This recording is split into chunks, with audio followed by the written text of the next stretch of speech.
Here's your weather right now. If you did have a chance to go outside after that fog kind of burned off, oh my gosh, it's absolutely beautiful in the city. Turned another nice day, certainly cooler than yesterday, but cooling off from yesterday still left us above average, and that's where we're going to stay. Some ups and downs, but even the coolest days in the whole 7-day forecast, still above normal for the most part. So no big changes. What we have seen today is a little more cloud cover. So let's look at the big picture perspective here, and we'll look at the whole West Coast. And this is the satellite replay over the last 6 hours or so. And there has been a band of clouds making its way onshore, and you can see that streaming through the skies over the Bay Area. We've been on the southern fringe of this area of cloud cover. The bulk of the moisture and energy with this storm system missing us to the north up into Oregon and Washington. A little bit of shower activity into far northern California, but we've just seen those passing clouds enough combined with that onshore breeze to knock a few degrees off of our high temperatures for today, but still, again, running above what's normal for this time of year.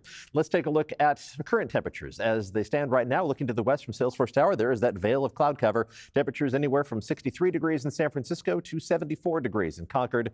Got competition for the warmest spot on the map, 73, just 1 degree off the pace in Livermore and in Santa Rosa.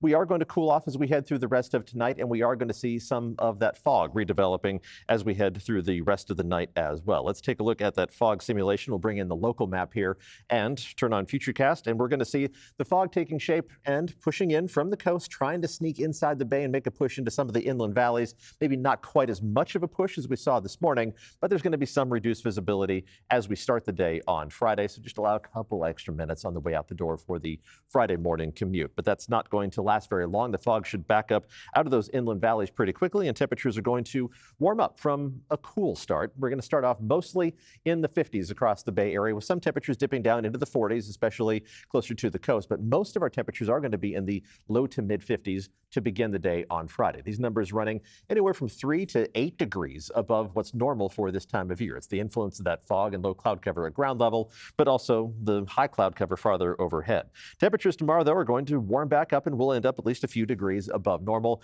reaching up into the middle portion of the 70s for most of the North Bay, but just short of 70 degrees for Petaluma and San Rafael. Mid 60s in San Francisco, all the way up to 70 for Oakland, with temperatures reaching up into the mid to upper 70s east of the Oakland Hills and into the low 70s in the Santa Clara Valley. So quite a bit of variation to the high temperature pattern on the map for tomorrow. Farther down the line, though, we are going to see temperatures bouncing back once again as we head into the weekend.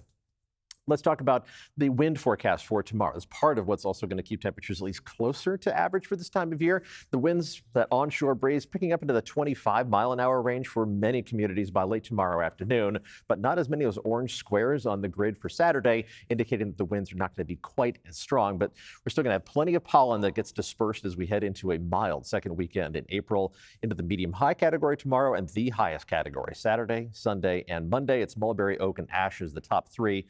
There are no rain chances in sight to wash any of that out of the atmosphere. Drier than normal conditions are going to continue in the 6 to 10-day outlook and the 8 to 14-day outlook, but it's not quite as strong a signal on that 8 to 14-day outlook. Some of the long-range data may be hinting at maybe some rain chances trying to head our way in the latter half of April, but the temperature pattern is going to remain above normal, not just in the 7-day forecast, but in the entire 2-week outlook as well.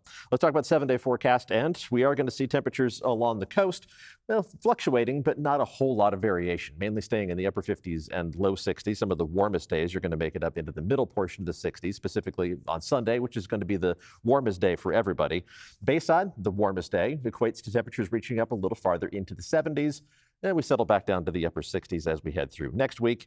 While inland temperatures are going to be on the warmer side, especially on Sunday. That looks like the best chance for us to crack 80 degrees, 82 degrees for high temperature on Sunday, and then back down to the lower half of the 70s Tuesday and Wednesday. Brian? All right, thanks, Paul.